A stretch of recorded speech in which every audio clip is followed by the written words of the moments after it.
everything.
Sorry?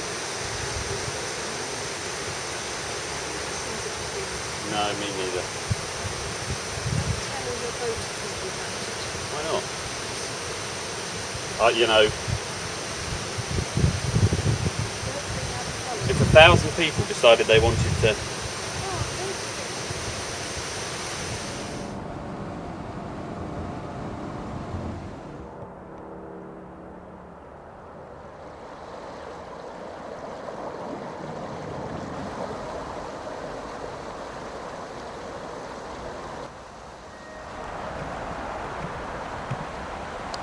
Now on these locks, this is one close to the A1, so it's quite noisy, but on these locks you get these fantastic colonies of spiders. Look at them. I don't know how they organise themselves. I don't know when they work together or whether they compete for space, but they're really, really busy to grab this piece of real estate. There's a lot of kind of spider stuff going on here. I don't quite know what it is. They're scrapping all the time or making love. They're all kind of working at odds with each other, it seems to me.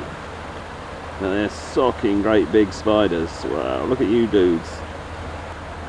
You could waste a lot of your life watching these guys fight it out. Well done spiders, good job.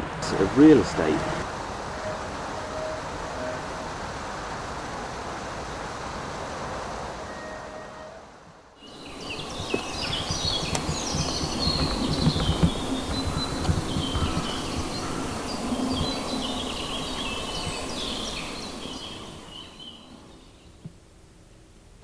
Someone saw that shape in that piece of wood, didn't they?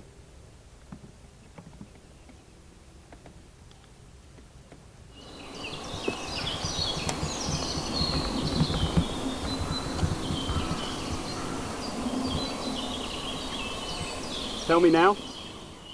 Tell us we're the first boat ever to sail past you. Hang on a minute, Daddy, hang on a minute. In 5 years, this is the first ever boat I've seen sailing with a sail up down the River Nene. Yay! Thanks, Dad. You can go back to Dad now.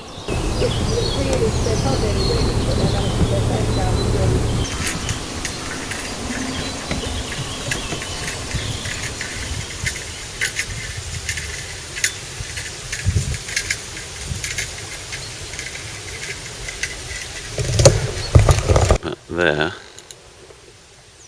a little blue dot in the distance. It's my wife having a walk around while I'm having a sail.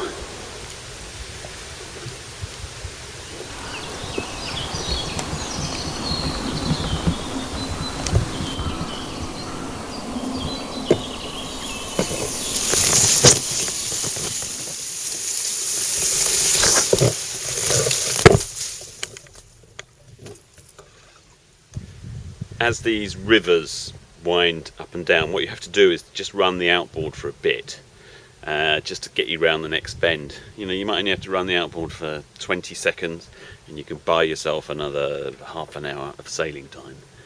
And that's what it's all about. There are times when I've enjoyed a little stretch of river so much that I'll turn around and motor back up it. It'll take me 5 minutes to motor up, and then if I'm lucky I could make that drift back down again last me for 15 minutes, 20 minutes, depends how fast you're going, but when it's slow it's lovely.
The sun is shining.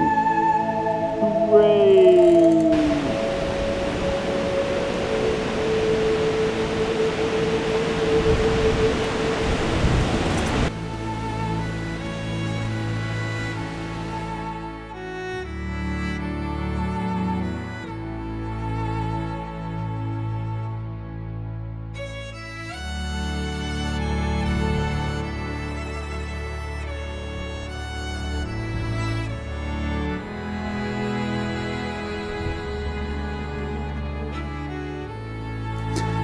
15 miles on up from Peterborough, the Nene, or the Nene as it is called in its upper reaches, passes through a wide fertile valley which is dominated by the Church of St Mary and All Saints, a name which suggests an organisation that is willing to hedge its bets.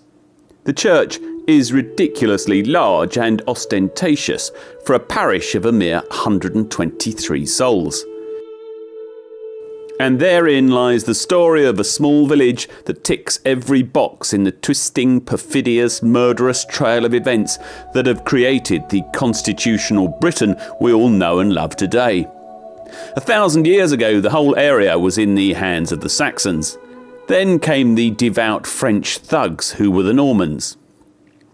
At some point, it passed into the hands of the Scottish aristocracy when a widowed noblewoman called Maud married a bloke called David, who unexpectedly became the King of Scotland.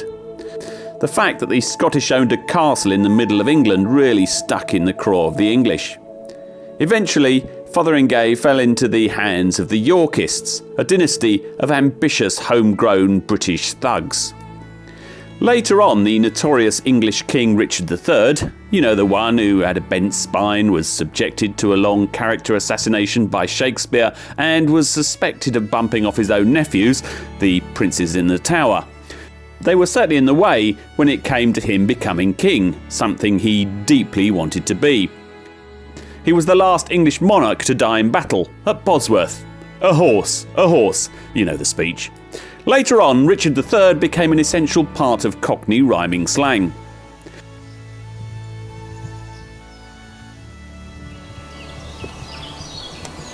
At one time, this was a Catholic church, but Henry VIII put a stop to all that and stole all the money and the gold and gilt, everything. So the weird thing about this church is, first of all, I mean, it's in an astonishing position. Its position is absolutely amazing. And then the tower. You just don't see churches built that way. It's got flying buttresses. It's rather a squat church from the distance, and there's a reason for that, is that it used to be about 2 or 3 times as big. There's a lot of money being put into this place. This little village is of deep significance as far as England, Great Britain, is concerned. It's a pretty shameful place for us Protestants because Mary Queen of Scots was put to death here. Elizabeth I, who was a hard-hearted, philandering virgin queen, had a troublesome, sensually saintly Catholic multi-married cousin Mary Queen of Scots incarcerated for 18 years, first in Sheffield and then for her final months at Fotheringhay in the heart of Pope-denying East Anglia. She would have walked from here, her place of confinement, to the church almost every day. So she would have walked this path many, many times, wondering what the future held. From the castle to the church, back.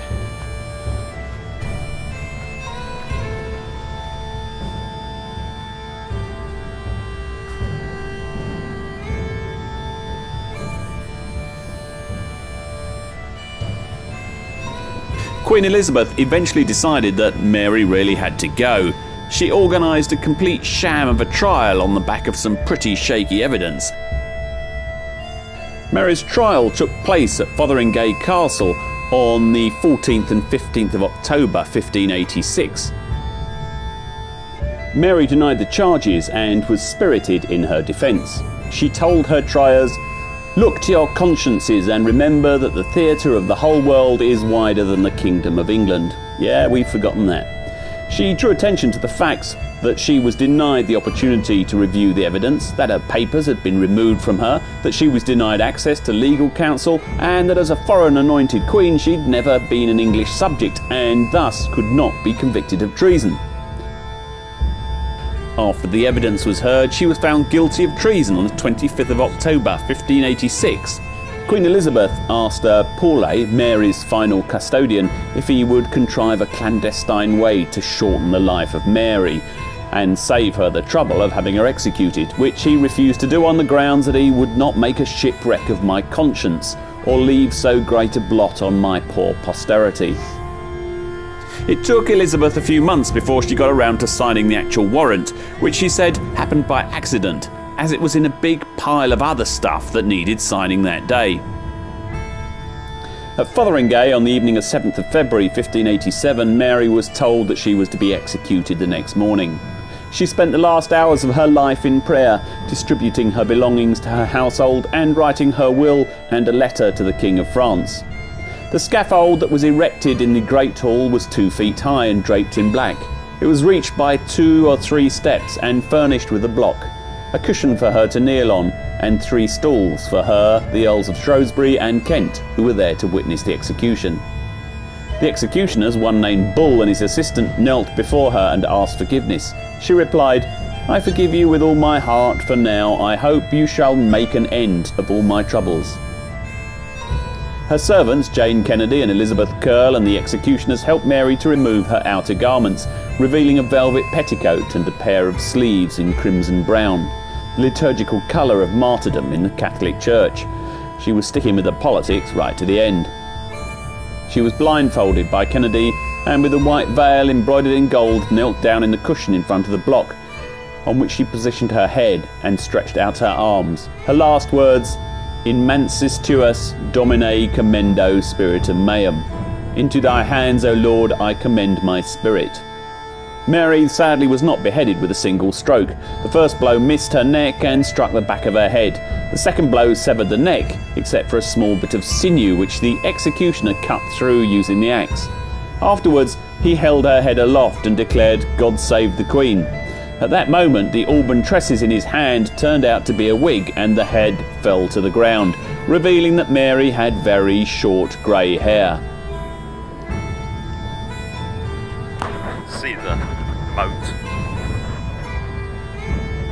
And so significant was this castle that after she was assassinated, they completely and utterly demolished it.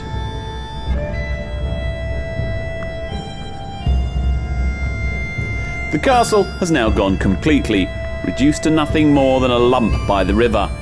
Elizabeth was really keen to eradicate as much of her cousin's history as she could. There you have it. The English aristocracy. Always have been, always will be corrupt. What can I say?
Through the toilet, or is it running to the toilet and then? We've just spent the night here on the edge of Peterborough, so we're then going to sail down to Peterborough and through back to the Wash.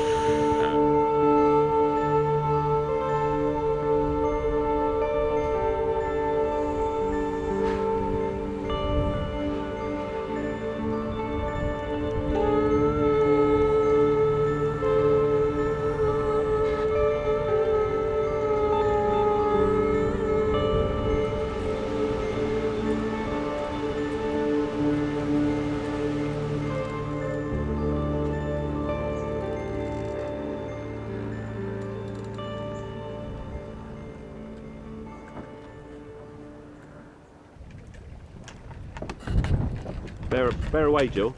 Turn away.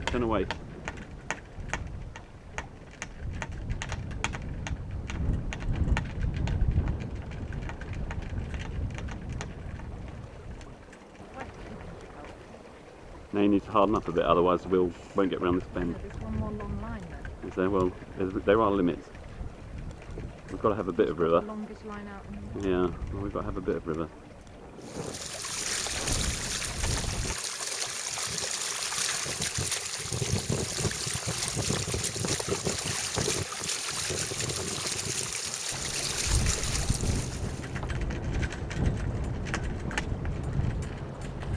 Rubbish along the side of the Nene, but we are really whizzing along. Look at this, right.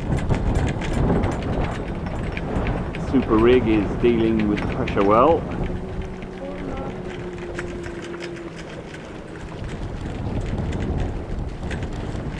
Good East Anglian sky though.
dropping speed.